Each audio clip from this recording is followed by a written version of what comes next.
Alô, gente amiga, começando mais um programinha Sérgio Cruz aqui pela viamorena.com. No programa de hoje vamos mostrar a entrevista do dia com o Dagoberto Nogueira, pré-candidato, agora é tudo pré, né? Pré-candidato a vice-prefeito de Campo Grande na chapa do PMDB, já mais ou menos acertado.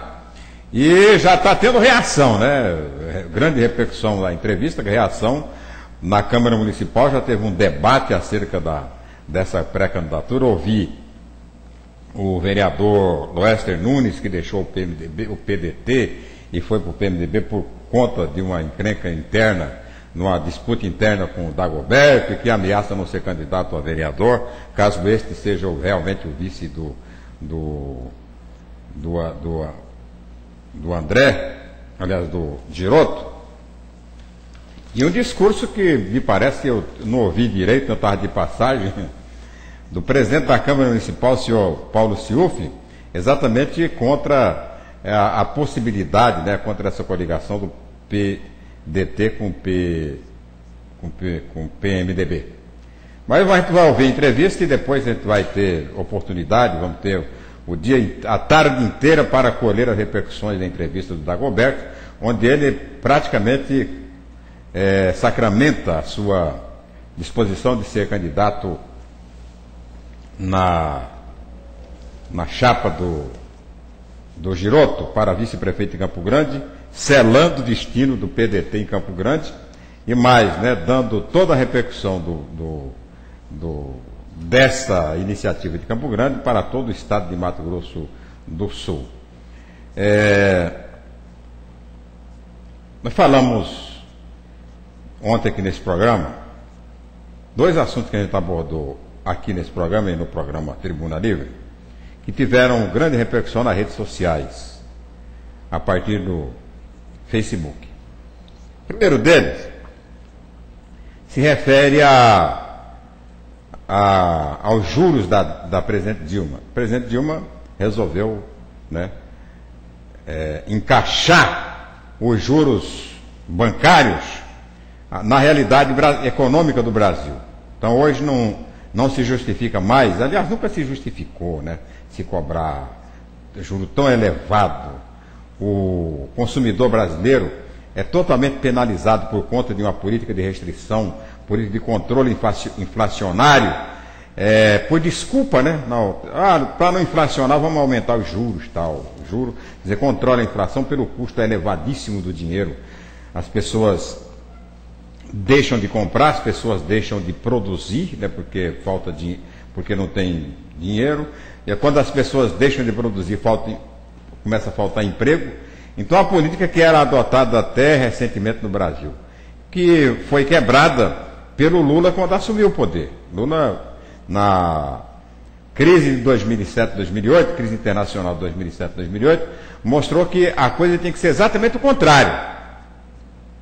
Tinha que baixar juro, tinha que financiar a produção, e foi exatamente o que ele fez e deu certo. Agora, os juros no Brasil, principalmente de cartão de crédito, de cheque especial, que são as modalidades mais adotadas pelo consumidor doméstico, realmente são taxas impraticáveis. As pessoas compravam, se sujeitavam, até porque não tinha saída. Hoje, a presidente Dilma, né, a Caixa Econômica Federal, o Banco do Brasil, que são os dois bancos estatais, naturalmente, por sugestão da presidente Dilma, decidiram baixar essas taxas. Baixar eu não estou dizendo aqui, baixar como plataforma eleitoral, tal, eu não acredito nisso. Baixou porque o banco só baixa, toma qualquer decisão que não prejudique o seu capital, que não prejudique seus interesses. Então eu acho que essa redução termina não prejudicando o banco e beneficiando a nação. E puxando outros bancos para fazer a mesma coisa. Esse negócio de financiamento de casa própria, sendo a Caixa Econômica financia 100% do imóvel. Os bancos particulares financiam apenas 80%. Quer dizer, ninguém consegue financiar uma casa por um banco particular. por causa dessa entrada. Era igual a história dos automóveis. Lembra dos automóveis antigamente? Você podia comprar carro. Você tinha que pagar 20%, 80% o banco financiava. Aí você ia buscar os 20% onde? Então, enquanto não houve uma proposta consolidada de financiamento integral, não houve a troca da frota de carro no Brasil. Você não tinha dinheiro. Com o dinheiro que você dá entrada, você comprava um carro velho. Então ficava melhor você comprar um carro velho do que pegar seu carro. Vender o seu carro velho para dar entrada num carro novo, entendeu? Aliás, só podia comprar carro novo quem tinha um carro usado, né? Então quem não tinha carro usado, quem não tinha. Comprava, em vez de dar entrada, comprava um carro usado, pronto, ia tocando, não ia ter que pagar prestação. Né? Teve uma época no Brasil que você ia comprar carro financiado, você precisava de avalista. Né?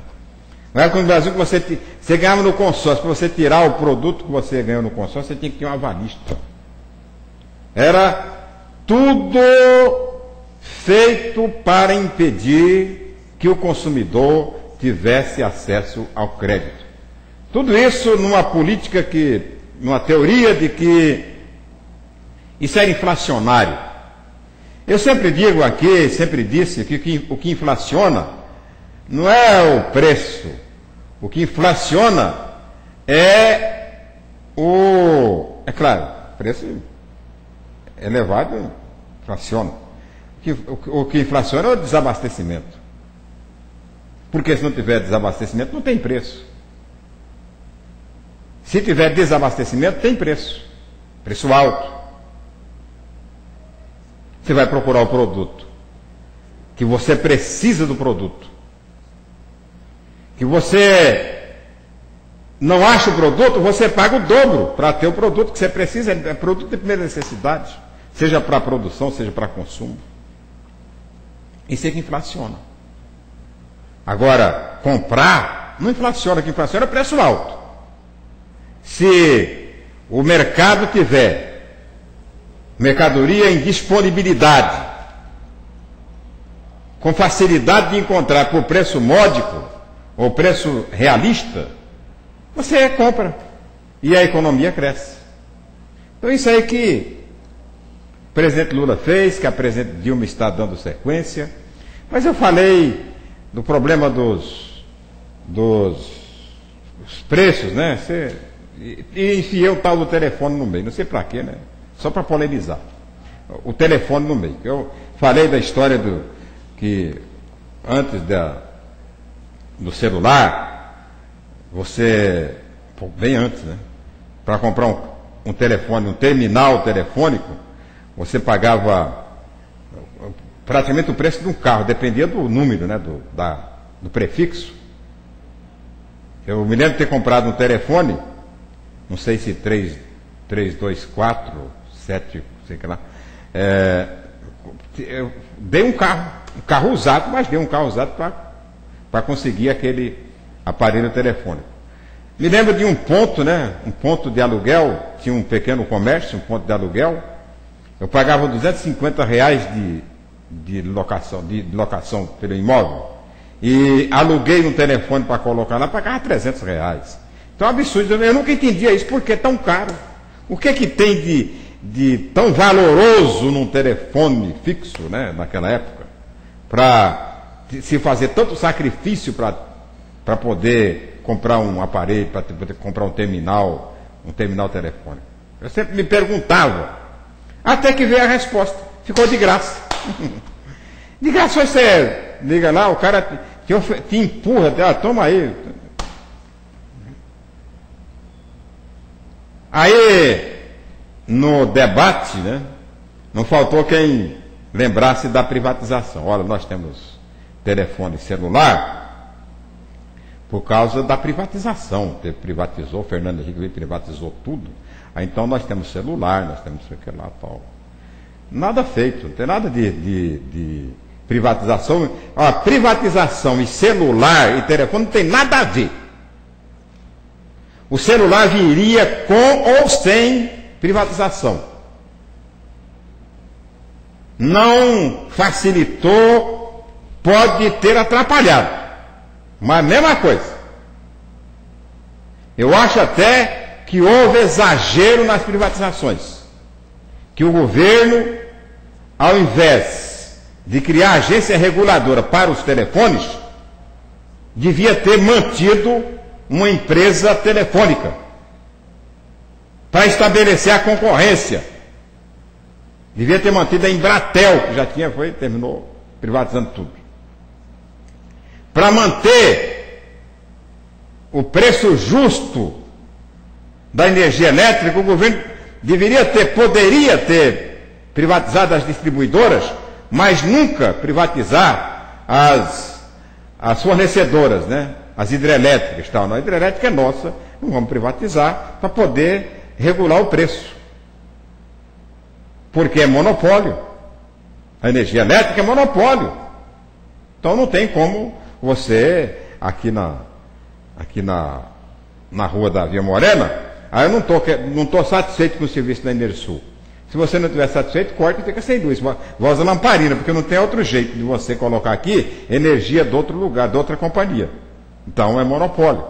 O Estado é responsável, né? Mas aí vem a história. Então o celular, telefone, esse serviço telefônico, não é coisa do Brasil, não. Qualquer país do mundo tem. E o do Brasil é o menos eficiente. É o mais caro. E é o que é campeão nacional de reclamação dos PROCONs. As companhias telefônicas do Brasil, principalmente do telefones, no que se trata de telefone celular. Então, eu não concordo eu discuto com dados, né? Então, eu vejo países que não privatizaram, que tem telefone, tem celular melhor que o Brasil. A China, por exemplo, a China não privatizou. Porque lá é comunista, lá é tudo estatal. E o telefone na China, o celular na China é uma beleza. A internet na China é melhor, 10 vezes melhor que aqui no Brasil. A banda larga chinesa, né, é bem melhor, bem mais barato. Quase toda a população tem acesso. Então não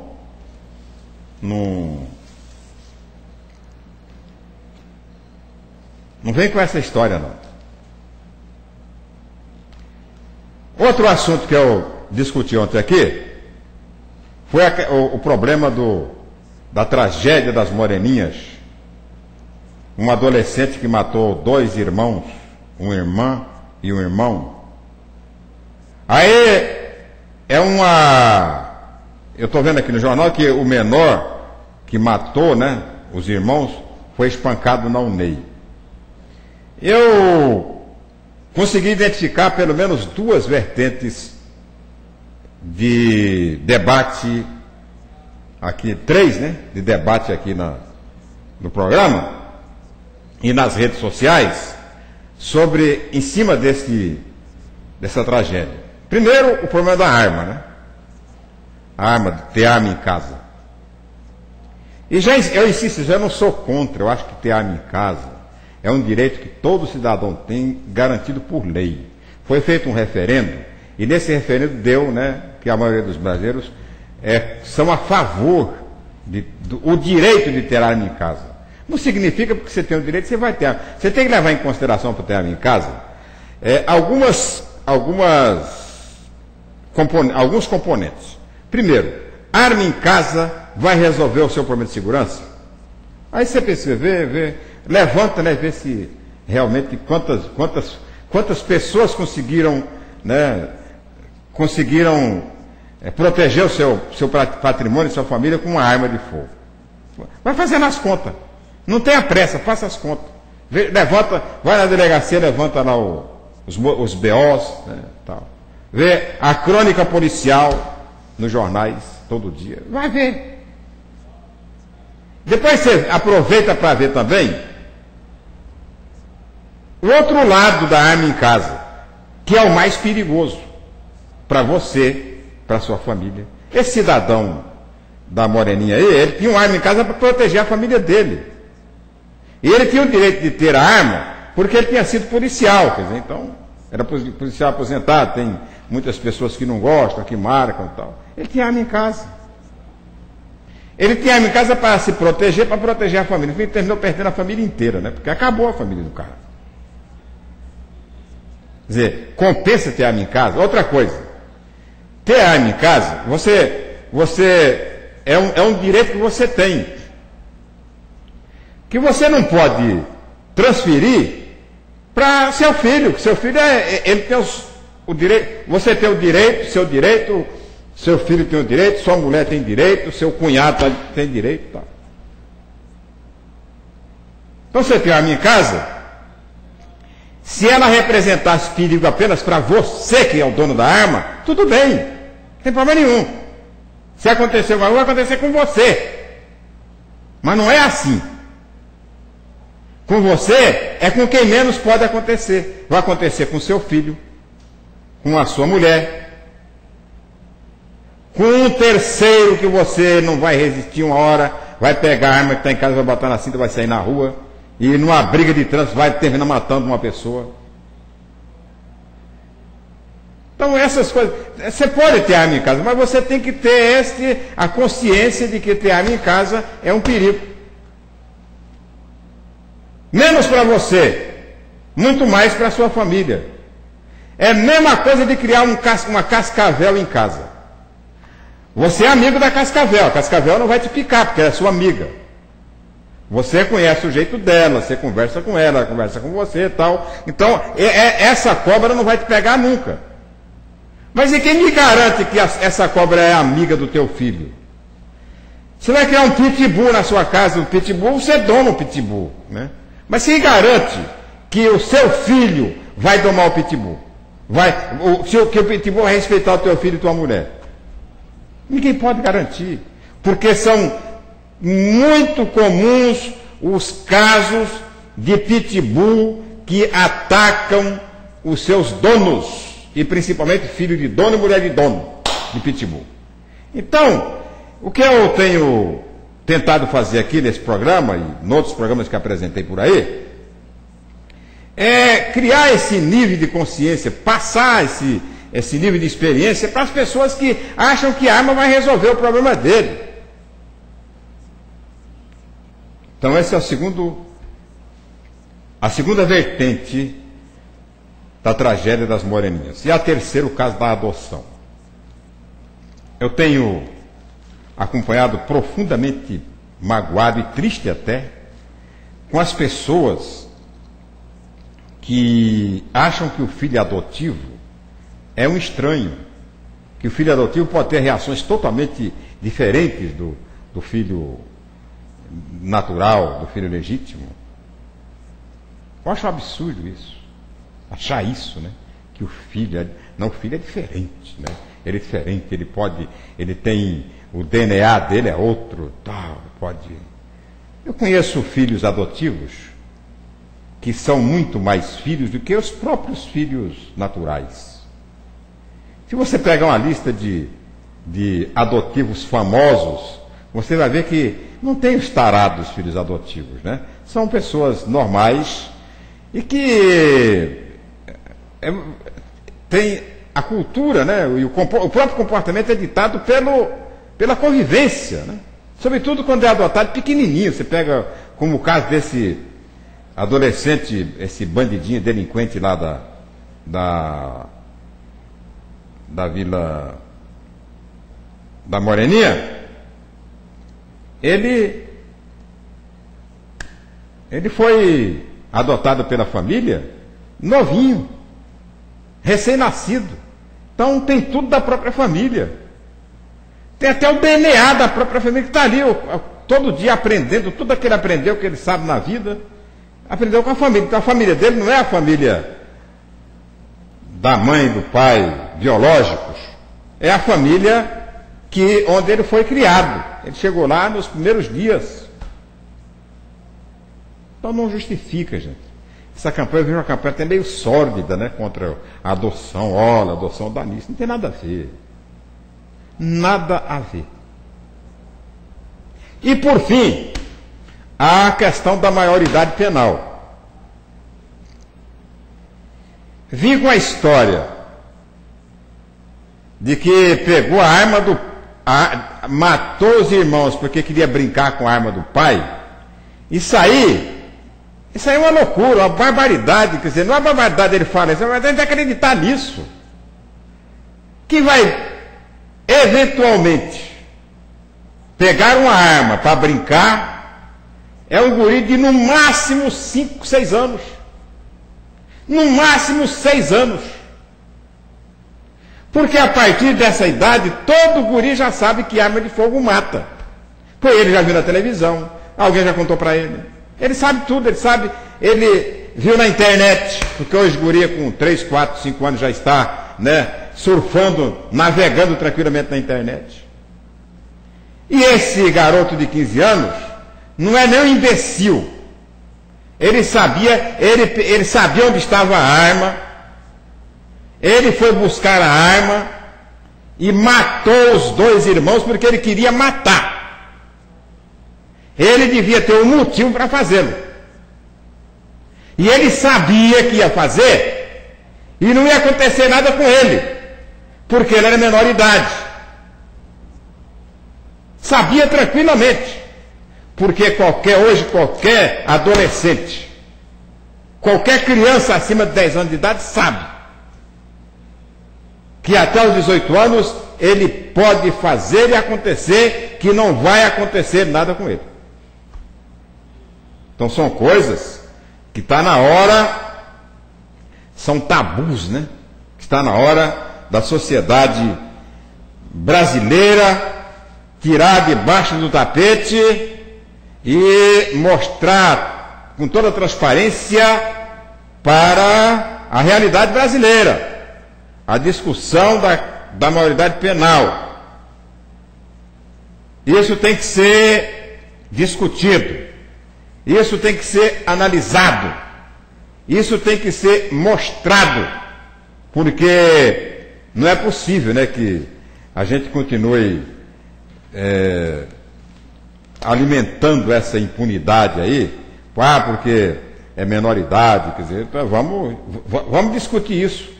Vamos ver casos, mesmo que seja caso por caso, mas alguma coisa tem que acontecer para não criar essa. Não, menor idade é menor idade, até 18 anos pode matar, que não tem problema, pega 3 anos aí depois, né, sai como aconteceu com esse bandido da Luz Vermelha, esse lá de Rio Brilhante, aí, o bandido da Cruz, né, que agora ninguém sabe onde é que fica, quer dizer, completou 18 anos. Já passou dos 18 anos e tal, e a própria justiça não sabe o que vai fazer com o cara, quer dizer, de acordo com a lei tem que soltar, de acordo com a lei tem que ficar detido, então ninguém sabe o que vai fazer, então a lei precisa se definir em cima disso aí. Vou fazer um pequeno intervalo e depois do intervalo mostrar aqui a entrevista do presidente regional do PDT, Dagoberto Nogueira, pré-candidato a vice-prefeito de Campo Grande, daqui 3 minutos.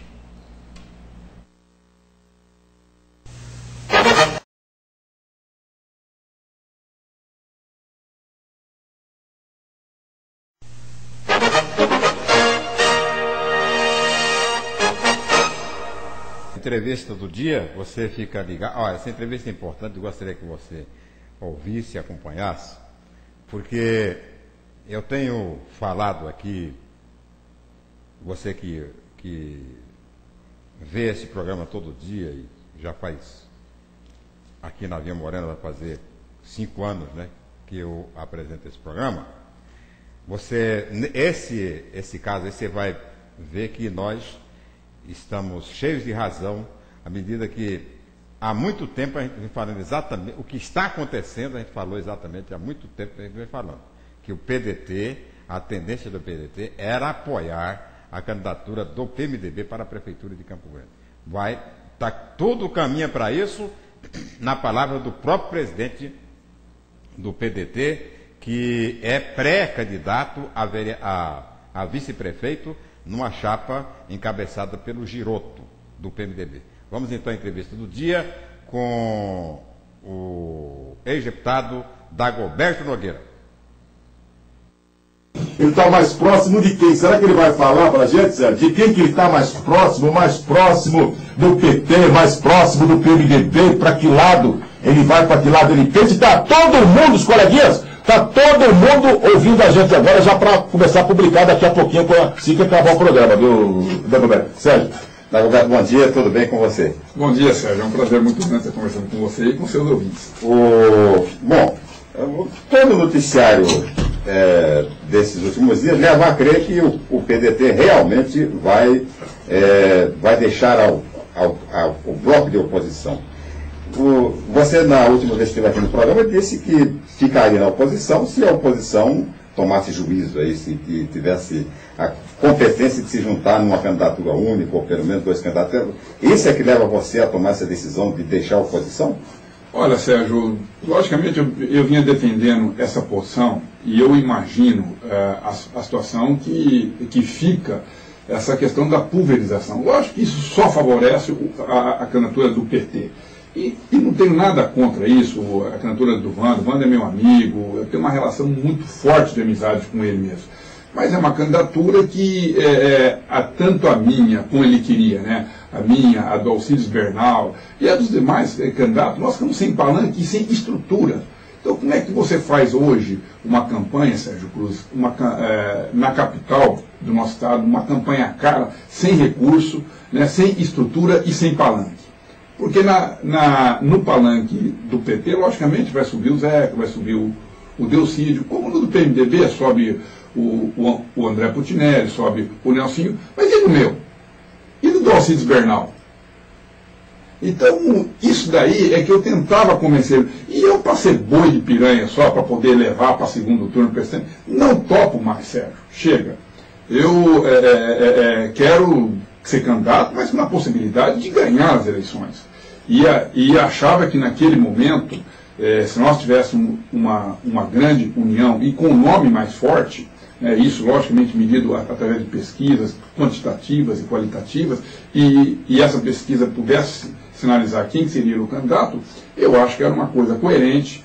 Aí sim nós teríamos uma única candidata, com muita gente, e juntaria a pobreza de cada um e poderia fazer até uma boa campanha. Mas da forma com que está sendo conduzido isso, eu não tenho mais o direito de levar o PDT a essa situação. Eu já enfrentei nessa última eleição, Sérgio, o atual governador, o prefeito e todas as prefeituras do estado. E enfrentei a máquina.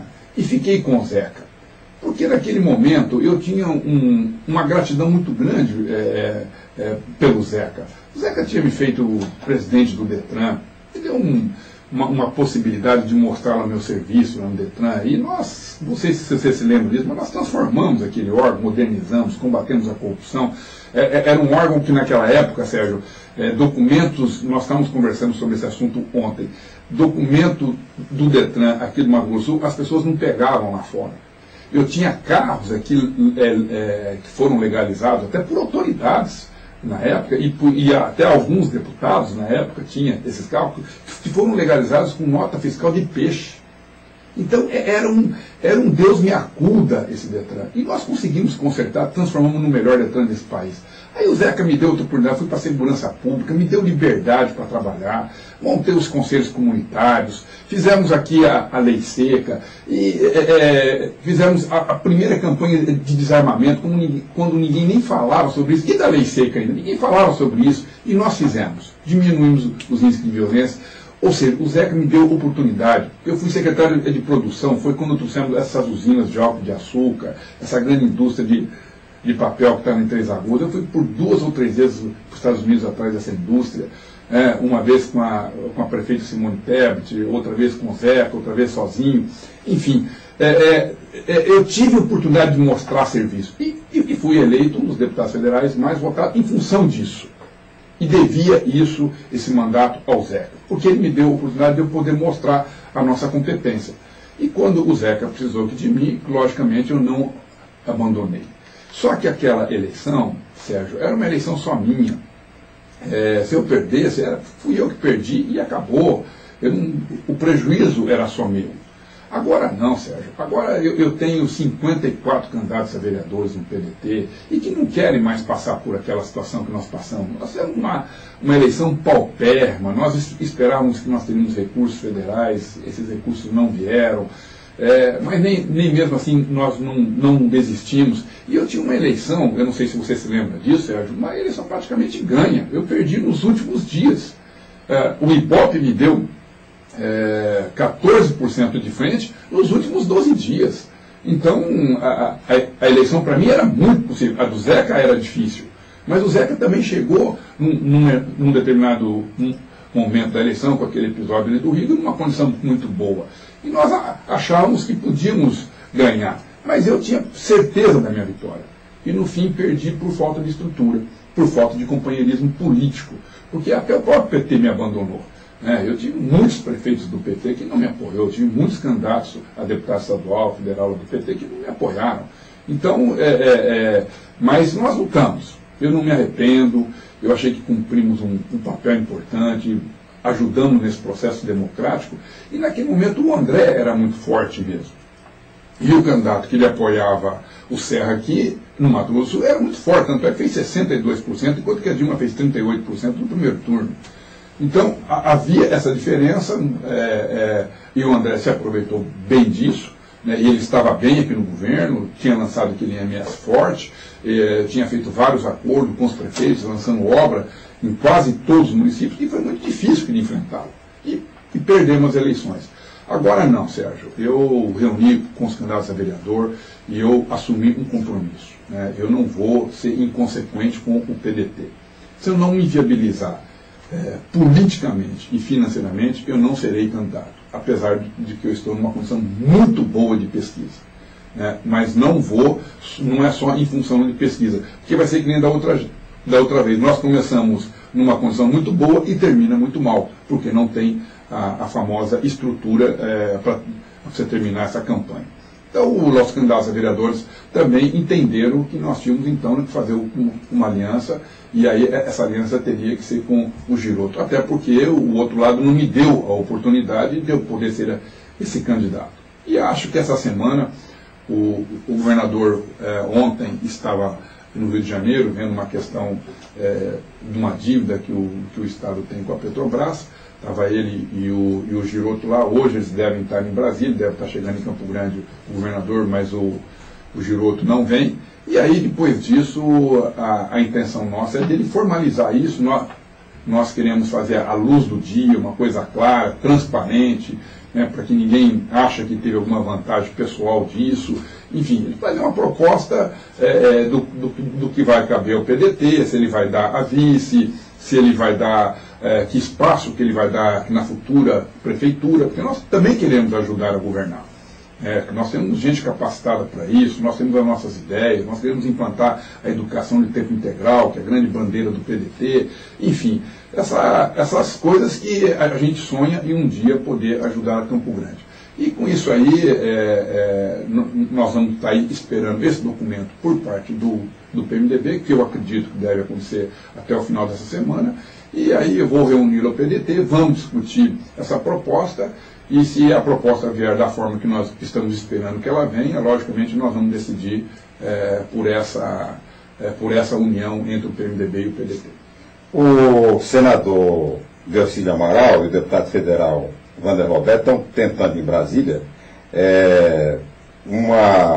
reabilitar aquele processo de uma nomeação sua para a Eletrosul e tal, na expectativa de que essa nomeação possa mudar os rumos, né, das decisões que possa vir ser tomada pelo PDT. Você acredita nisso ou você já não aceita mais o... Não, Sérgio, eu em novembro, quando eu percebi que isso estava demorando demais, porque eu conversei no início do ano com a presidente Dilma, e lá no início ela manifestou um interesse em dar respaldo ao PDT, e principalmente a mim e ao Ronaldo Lessa e ao Osmar Dias, que nós tínhamos desempenhado papéis para ela importantes. Primeiro que o Osmar Dias tinha uma reeleição garantida como senador no Paraná, e ela fez um apelo para que ele saísse candidato ao governo do Estado. O Ronaldo Lessa, a mesma situação. Tinha uma eleição também garantida no Senado e acabou sendo candidato a governador. E eu tinha uma eleição garantida como deputado federal e, no entanto, foi feito um apelo para que eu saísse senador, até porque se eu saísse fora, o Zeca talvez não manteria a candidatura dela. Então nós cumprimos um papel importante, não só para o Zeca, mas principalmente para a Dilma, que ela teve um palanque graças a mim e ao Zeca aqui. E nós, então, fizemos a campanha dela. E ela, naquele final de ano, quando logo depois das eleições, ela me convidou por 2 vezes, eu ainda era deputado, em São Paulo, conversamos lá em Brasília e conversamos muito sobre isso, e eu tinha certeza absoluta que ela ia me aproveitar. Mas em função da conjuntura, ela não nomeou o segundo escalão até hoje, Sérgio. Não é que ela não nomeou porque ela não quis nomear Dagoberto. Eu sei das razões que ela deve ter tido. Ela vem já de um governo que esse governo por inteiro tinha apoiado a sua candidatura. Para ela demitir também essas pessoas e colocar novas pessoas, e também teve uma gama de partidos que ajudaram ela nessa eleição e que não ajudaram na eleição do Lula. Então, ela tinha um governo que já era o dela, aí ela tinha que acomodar esse monte de partido. Na hora que ela mexesse nisso, ela teria muita dificuldade lá no Congresso Nacional. E eu sou capaz de te entender isso. Por isso que em novembro eu já fiz uma nota, quando eu vi que não saiu nada até novembro, porque também não adiantava a partir de novembro eu ser nomeado e eu agora em março eu ficar desincompatibilizado, porque para disputar as eleições aqui, para eu poder influenciar nas eleições de Campo Grande, eu tinha que sair da Eletrosul. Então, como é que sai uma nomeação que você com 30, 60 dias você sai fora novamente? É uma coisa, né, terrível isso. Então, eu já, lá em novembro, eu fiz uma nota, publiquei no Correio do Estado, que eu não aceitaria mais o cargo. Mas tanto o Wander, como o Delcídio, como o Zeca, eles continuaram insistindo nisso, mas eu já sabia que não ia dar em nada, eu já sabia que ia ficar nessa situação mesmo, e nunca mais me preocupei com isso. Então, isso para mim, principalmente agora, que eu já estou dentro já do prazo eleitoral, quer dizer, o prazo do dia 7 de abril para eu poder sair, né, para eu ficar desincompatibilizado para disputar as eleições, se exauriu na semana passada. Então, esse caso não vem, eu não acredito nele, e eu já não assumiria mais esse cargo, em hipótese alguma, porque eu quero influenciar na campanha de Campo Grande, porque eu quero continuar fazendo política. Não é porque eu perdi as eleições para o Senado, mas eu fiz quase 500 mil votos, Sérgio, e sem dinheiro, e praticamente sozinho. Então, nós temos um eleitorado fiel, nós temos uma condição de permanecer na política. E é isso que eu quero lutar. E se eu ficar fora desse processo eleitoral, eu sei que eu não tenho condições de nos manter aqui na política. Então, Roberto, quer dizer, além de quer dizer, Campo Grande é a área mais importante, né? Mas além de Campo Grande, há todo um estado de Mato Grosso do Sul para se organizar com relação às eleições de 2012. O que muda, por exemplo, o apoio do PDT ao PMDB em Campo Grande, o que muda no estado? Tudo, muda tudo, porque a partir do momento que eu me aproximo do governador, isso vai ajudar muito os nossos candidatos no interior. Aliás, ele já tinha feito esse gesto, independentemente do meu gesto. Quando foi no início do ano passado, ele começou a ter algumas ações de tirar gente do PDT. E isso, para mim, era muito ruim, principalmente em 2 municípios que nós temos hoje candidaturas únicas, e o PDT é quem tinha os 2 candidatos. Um é Paraíso, que é o Xixi, que era do PDT, e é candidato único até hoje lá. E também em Angélica, que nós temos candidatura única e que tinha do PDT. E esses 2 candidatos foram para o PMDB. E aí, na época, para socorrer o PDT, eu corri até o André e pedi para que ele não mexesse no partido, e caso ele não mexesse no partido, eu faria um compromisso com ele de apoiá-lo ao Senado da República. Ele deixar o partido íntegro como estava, e que eu poderia assumir esse compromisso com ele, até porque eu não era mais candidato. Então, eu poderia apoiá-lo para o Senado da República. E ele cumpriu comigo, Sérgio. Nunca mais mexeu em nenhum candidato do PDT, muito pelo contrário, tem ajudado os candidatos do PDT, os prefeitos do PDT que estão indo à reeleição. Então, isso foi fazendo com que a gente fosse ganhando cada vez mais confiança naquilo que ele promete, ele cumprindo. Então, Hoje, eu com muita tranquilidade, né, eu sei que o PDT quer isso, não só o PDT da capital, os nossos candidatos a vereadores, mas também como os candidatos a prefeito no interior. Eu estou fazendo muito mais pelo partido do que por mim mesmo. Roberto, no caso, por exemplo, do PDT oferecer, por exemplo, a vice ao Giroto, sendo você o candidato, ou qual é o nome que o partido vem indicar, como é que fica a chapa de vereador? Há uma tendência de chapa pura ou o PDT vai se juntar com o PMDB também na proporcional? Olha, eu acho que a tendência nossa, pelo número de candidatos que nós temos, é de chapa pura. Eu estava conversando isso com o Pedra na semana passada. Se tiver algum partido que não tenha nenhuma estrela e para a gente ter que acomodar, aí nós podemos receber. O que não dá, certo? Por exemplo, nós temos muitos candidatos e poucos candidatos assim com uma votação extremamente expressiva. Então, eu quero que os nossos candidatos sejam competitivos e que nós façamos um número grande, porque eu acho que com chapa pura nós podemos fazer de 3 a 4 vereadores. E de repente você abre para um partido e vem com uma figura sozinha, muito forte, para tomar uma vaga nossa. A não ser que essa figura venha, mas que traga voto suficiente para dar mais um vereador para o partido. Ele tomando um, mas devolvendo essa outra vaga, também não tem problema. Essa conta é que nós vamos fazer no momento correto de apreciar quais são os partidos que podem ou não ficar conosco. Roberto, do ponto de vista legal, jurídico, está enrolado, né? O PDT municipal não pode constituir o diretório regional não pode fazer a sua convenção. Como é que está isso aí? Como é que você vai encaminhar? Como é que você vai desenrolar esse modelo? Isso na prática não tem nenhum prejuízo. Logicamente, quando eu tentei fazer isso, eu quero democratizar o partido. Mas eu posso ficar com comissões provisórias, e eu com a minha comissão provisória, e a comissão provisória tem o mesmo efeito do diretório municipal. Então, o Estado inteiro, por exemplo, nós fizemos em 80%, nós fizemos eleições dos diretórios, e eu não entendi até hoje como que, em função de estar suspenso o diretório municipal de Campo Grande, o juiz eleitoral, que na época o desembargador que estava de plantão, suspendeu a convenção regional. Você imagina se que aqui teria direito a um delegado por município. Se fosse em Juti, que tivesse suspenso, será que ele suspenderia a nossa convenção?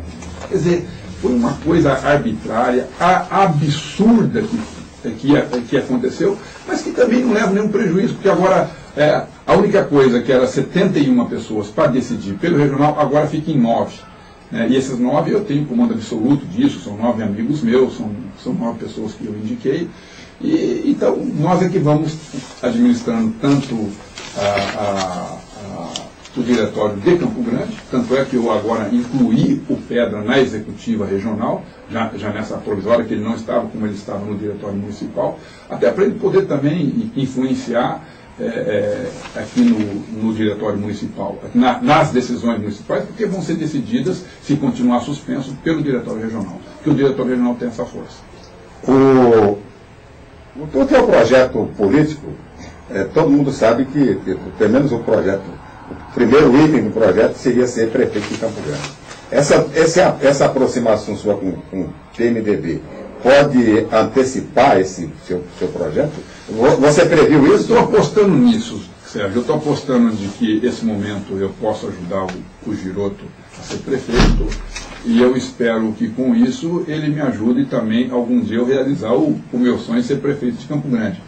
Porque se você me perguntar hoje o que você prefere ser prefeito de Campo Grande ou governador do estado, eu não sei se porque fiz aquela campanha naquela época, e lógico que a gente não tinha nenhum objetivo de ganhar as eleições, como muitos estão disputando hoje, para tornar conhecido, para poder aparecer numa campanha eleitoral. Eu naquela época de fato não era conhecido, era uma pessoa que tinha sido só secretário, e para mim foi importante disputar aquelas eleições, que eu pude colocar as ideias do PDT, as minhas ideias, e me transformou naquele momento o deputado federal mais votado na história de Campo Grande. Hoje eu já fui ultrapassado pelo próprio Giroto nessas últimas eleições, mas eu tinha sido em função daquela campanha. E aí veio a campanha do Nelsinho, a reeleição quando eu tentei também ser candidato. E aí foi aquela confusão que você se lembra, me ofereceram a vice, depois me desfizeram a vice, e aí eu tentei ser candidato junto com o PT, mas aí o PT tinha feito um acordo de colocar o Teruel naquela campanha, um negócio meio maluco, e aí eu não consegui entender aquilo também, e acabou entregando a eleição para o Nelsinho. E os deputados estaduais do PDT também me negaram legenda, né? Na realidade, aí eu quis ser sozinho, mas naquela época o presidente era o Ari Rigo, e não me deram legenda também, em função de uma negociação que tiveram com o governador, e eu fiquei a ver navios, mesmo deputado federal. Por isso que eu lutei para tomar logo em seguida o PDT daquelas pessoas, e aí eu fiz uma pressão muito grande no diretório regional, e como deputado federal, aí eu passei a ser líder do PDT logo em seguida, né, eu conseguia a liderança, eu fui buscar a liderança do PDT, não por um espaço nacional, Sérgio, e depois, é lógico, foi muito importante esse espaço nacional que eu consegui lá, mas foi exatamente para poder tirar o diretório do Estado das mãos daquelas pessoas e que viesse para mim. E aí eu consegui ser líder e fiquei praticamente 2 anos como líder do PDT. Como é que está a situação do PDT em nível nacional? Quer dizer, o PDT perdeu o Ministério do Trabalho e continua apoiando o governo federal. Até que ponto? Até quando? Olha, o PDT fez uma nota que apoiaria a presidente Dilma, independentemente de ministério. Porque nós queríamos sinalizar que nós íamos apoiá-lo no campo das ideias, e não em função de ter cargos políticos. Porque o PDT é um partido de esquerda, um partido ideológico, e não entraria nessa. Mas a presidente Dilma pediu que o PDT mandasse 3 nomes. E aí, quando o PDT estava fazendo os 3 nomes, a Dilma manifestou um interesse de nomear o Brizola Neto. Que ela queria que o Brizola Neto viesse lá na lista e que certamente seria o escolhido dela. Aí a bancada reagiu. E a bancada, então, se ela quer nomear o Brizola, não precisa reunir o partido, não precisava de reunir a bancada, e a indicação então é dela, não era da bancada. E acho que até o Brizolinha passaria pela bancada. Mas deputado e senador é um bicho esquisito. Como foi imposto o nome, ninguém aceitou aquela situação. E até hoje não conseguiram entrar aqui num acordo. Quer dizer, está dependendo do PDT. A informação que eu tenho é que o PDT nessa semana leva um nome de consenso para ela. Dagoberto, e aqui a eleição de 2012, quando você acha que pode ser definido o quadro aqui para o PDT? Eu acho que essa semana deve evoluir bastante nessa direção. A partir dessa decisão nossa, eu fiz uma pesquisa, Sérgio, foi encomendada uma pesquisa interna pelo PDT, eu pedi para o Milton, né, que é da INCOI, e fez uma pesquisa e que serviu muito de base nisso. Então ele já tinha feito algumas outras pesquisas e nós vimos esse quadro. Então a gente já vê o Giroto numa condição muito forte, porque o André é muito forte aqui em Campo Grande, porque o Nelsinho está muito forte, o índice de aprovação, tanto do André como do Nelsinho, é altíssimo em Campo Grande, e com uma influência muito grande. Quando põe o Giroto apoiado pelo André e pelo Nelsinho, só com esse apoiamento o Giroto chega aí aos 50% já. Então é uma coisa muito forte isso. E aí a pesquisa mostrou essa densidade eleitoral do PMDB aqui, né, e que serviu de base para a gente poder tá discutindo isso também. A nossa condição ainda é muito boa. Nós, em quase todas as pesquisas, como nós não somos o segundo, nós somos o terceiro, e muito longe dos demais candidatos, né?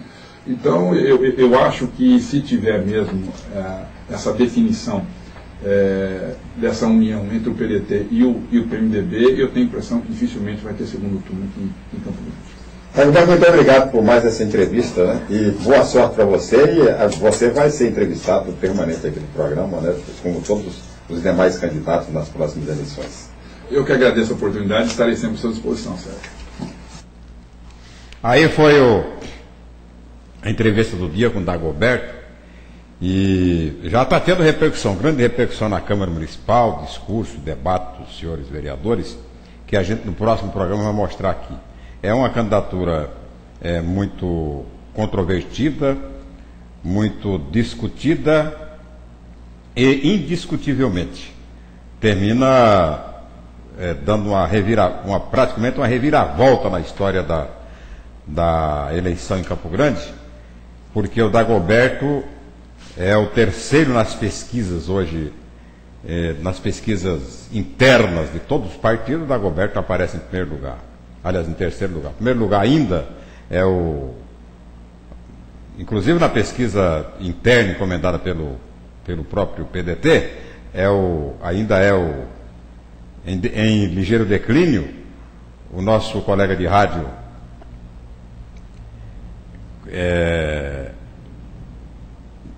que está em primeiro lugar. Sendo o segundo lugar o Giroto, né, já se aproximando do... Como é que chama o colega de rádio aí? O Alcides Bernal. Desculpe, Alcides, estava longe de você. O Alcides Bernal continua em primeiro, em crescimento. O Giroto em segundo e em terceiro lugar o Dagoberto, em quarto lugar o Vander Lové, em quinto lugar o Azambuja, em sexto lugar o Antônio João. Esse é o quadro dos 6 candidatos. Tem ainda o Ataíde que ainda não pontuou, que não pontua pelo menos nessas enquetes que estão aí, né? Porque pesquisa tem que ser registrada direitinho, e daqui uns dias o Instituto, o IPEMES, vai mostrar já a primeira das pesquisas, tá? Bem, no próximo programa vai mostrar aqui repercussões aqui dessa pré-candidatura, pré-candidatura, né? Porque dentro do PMDB ainda não foi definido, dentro do PDT também parece que não foi definido. Como o Dagoberto está esperando uma proposta formal do PMDB para concretizar a aliança, é claro que ele vai enfrentar grandes resistências dentro do próprio PDT, há resistência ao grupo do Dozan, né, dentro do PDT. Dentro do PMDB há resistência, né, do Dr. Loécio, que saiu do PDT foi para o PMDB, e outros setores do PMDB que agem às claras, e outros setores que agem nos subterrâneos, nos bastidores, para tentar impedir a candidatura do Dagoberto. É uma candidatura muito polêmica, mas de extraordinário resultado para a candidatura do PMDB, que já sai com melhor tempo na televisão, já sai com melhor avaliação nas pesquisas, tal. Então, é uma candidatura que já nasce altamente competitiva se realmente for concretizada esta aliança. Tá bom? Tempo! Vamos encerrando por aqui mais um programa Sérgio Cruz. Obrigado por sua atenção, fé em Deus, pau na mula e tchau, pica-pau. Tchau, pica-pau.